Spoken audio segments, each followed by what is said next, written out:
11 435 décès entre le 1er et le 15 août, en pleine période de canicule. Un chiffre alarmant accompagné de fortes disparités régionales. Bonjour les lampricutatus. Comment ça vous dit rien? Après peut-être que vous connaissez cette poiscaille sous le nom assez stylé de saumon des dieux. Et ce poisson est assez unique dans le monde. Pardon, écoutez, parce qu'il a la particularité d'avoir le sang chaud. Et là peut-être que vous allez vous dire... Mais en quoi c'est intéressant un poisson qui a le sang chaud? Eh ben en fait il réussit à maintenir sa température à 14 degrés, alors qu'il se balade dans des eaux où la température peut chuter à 4 degrés. Et je tiens quand même à vous préciser que les poissons ça a le sang froid, donc du coup ils sont censés avoir la même température extérieure que intérieure. Et donc à part quelques mammifères marins, eh bien ils sont pas censés pouvoir faire ça. Et si je vous parle de ça, c'est que bien entendu aujourd'hui on va parler chaleur. Attendez, il est où mon pchit-pchit? Il est où? Pchit-pchit? C'est bon, je l'ai trouvé. Ah. Et oui, aujourd'hui on va parler chaleur, mais la vraie, hein, celle qui vous réveille en sueur en pleine nuit, celle qui vous oblige à prendre des douches glacées et qui vous met déjà en sueur lorsque vous coupez l'eau. Voilà, j'ai nommé la canicule. La canicule. Et d'ailleurs, pourquoi il fait aussi chaud pendant les canicules? Bah, en fait, ce sont juste des anticyclones subtropicaux, très chauds, qui viennent se promener un petit peu partout dans des endroits où ils ne sont pas censés être. Ah ouais, donc l'Europe par exemple. Oui, comme par exemple l'Europe, ouais. Ouais, donc la température est nettement plus élevées que les moyennes de saison, jour comme nuit. Et par exemple pour la France en 2019, aujourd'hui, pouce bleu si toi aussi tu regardes la vidéo en 2022, eh bien le record absolu de chaleur a été battu dans un petit village du nom de Galargues, le Monteux. On a atteint les 45,9 degrés. Ça fait un bon petit four. Hein. Bon, c'est comparable à celle d'un été en plein Sahara. Mais on est quand même, je vous le dis, hein, encore loin de la Libye avec son record absolu dans le monde avec ses 57,8 degrés. Et c'était en 1922. Autrement dit, donc ça va être important pour la vidéo qui va suivre. En pleine canicule, on peut être autour des 40 degrés la journée et une trentaine de degrés la nuit. Et évidemment, dans le reste du monde, les températures sont proportionnellement plus élevées à celles qu'on est censé avoir à la même saison, donc hors canicule. Mais après, ça dépend des coins, hein, évidemment. Par exemple, dans les pays scandinaves, il fera un peu plus chaud, mais ce sera supportable. Ils sont quand même plus proches du pôle Nord. Par contre, dans les pays tropicaux, là, du coup, même à poil, vous auriez du mal à tenir. Eh bien, avec le réchauffement climatique, hélas, les canicules devront faire de plus en plus partie de notre quotidien. Et rien qu'à Paris, la température moyenne devrait augmenter de 4 degrés d'ici 2050. Mais imaginez maintenant que, par exemple à cause de l'effet de serre, le réchauffement climatique s'accélère. Imaginez que cette chaleur insupportable se mette à durer, allez, à tout hasard, une année, 365 jours. Que se passerait-il? Est-ce que l'humanité pourrait supporter une pareille chaleur? Et si oui, dans quel état elle se retrouverait à la fin? Eh bien, autant de questions qui pourront trouver leur réponse d'ici, allez, 360 secondes.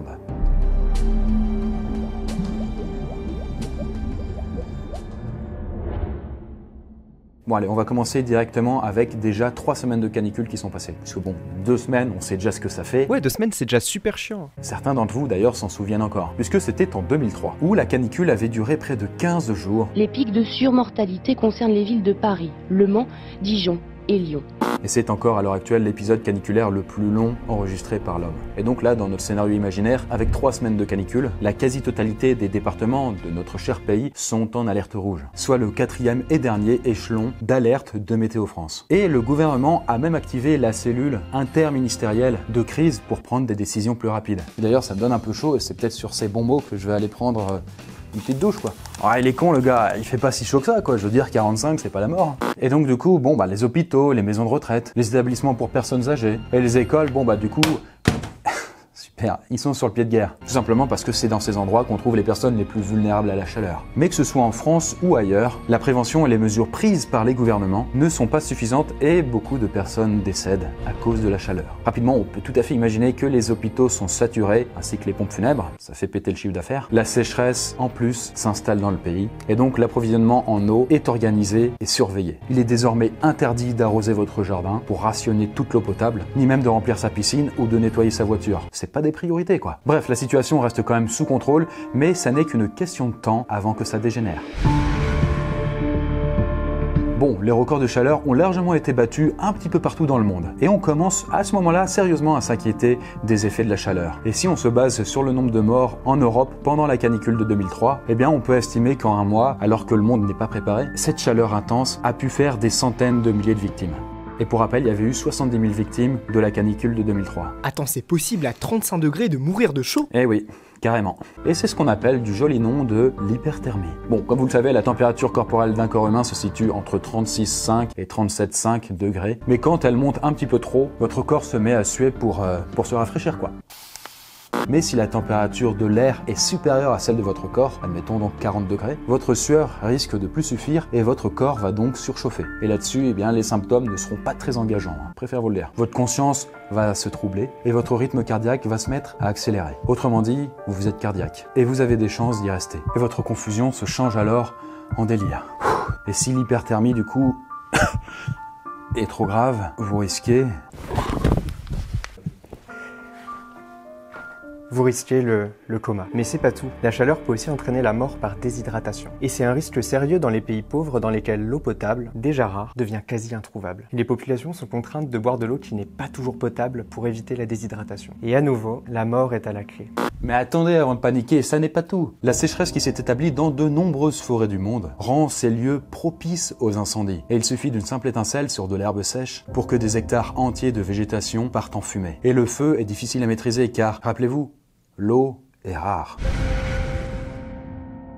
Et bien voilà, 4 mois sont passés et la majorité de la planète est en PLS. Le manque d'eau s'aggrave et les pays du Nord commencent à prendre des mesures drastiques pour ne pas en souffrir. L'eau est rationnée et les usines d'épuration tournent à plein régime. L'irrigation des champs est sévèrement limitée et tout usage d'eau qui n'est pas d'ordre vital est désormais interdit. Avec l'extrême chaleur, certaines régions du monde se transforment littéralement en désert. Et d'ailleurs, les déserts eux-mêmes grandissent, se propagent. Et donc là, avec la chaleur, les étés sont torrides et les hivers sont plus que doux. Ils sont chauds aussi. Les pays plus proches du cercle polaire deviennent des zones où le climat est relativement doux.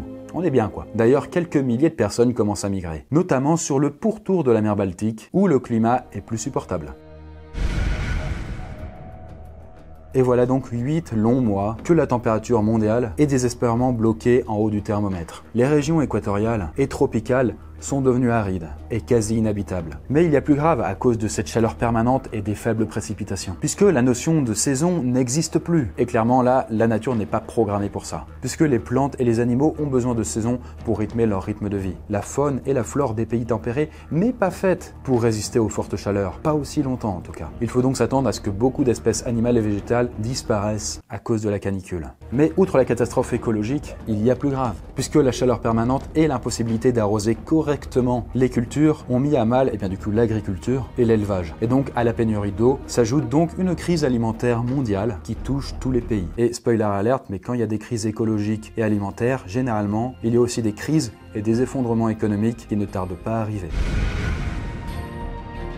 Et bien voilà, une seule année de canicule a changé la face du monde. Beaucoup de régions autrefois habitées sont désormais arides et désertes. Le bassin méditerranéen a décliné au profit de la mer Baltique, où la température stagne à peu près à une trentaine de degrés en journée. Voilà, c'est sympa quoi. Et pendant ce temps-là, la péninsule ibérique s'est vidée, tandis que l'Islande a vu sa population grimper en flèche. Et lentement mais sûrement, une nouvelle agriculture a été mise en place. Désormais, on cultive des fruits et des légumes nécessitant peu d'eau et pouvant pousser dans des milieux chauds.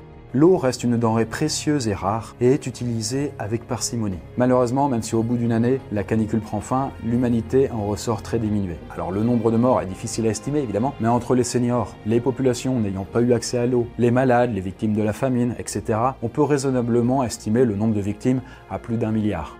Mais là-dessus, la canicule a eu aussi d'autres effets graves, et c'est évidemment la fonte des glaces. Et en fondant, la glace a pu libérer des choses qu'elle avait capturées pendant très longtemps, comme des bactéries ou des virus, et qui, en étant libérés, peuvent se propager dans l'atmosphère et peut-être refaire surgir des maladies du passé.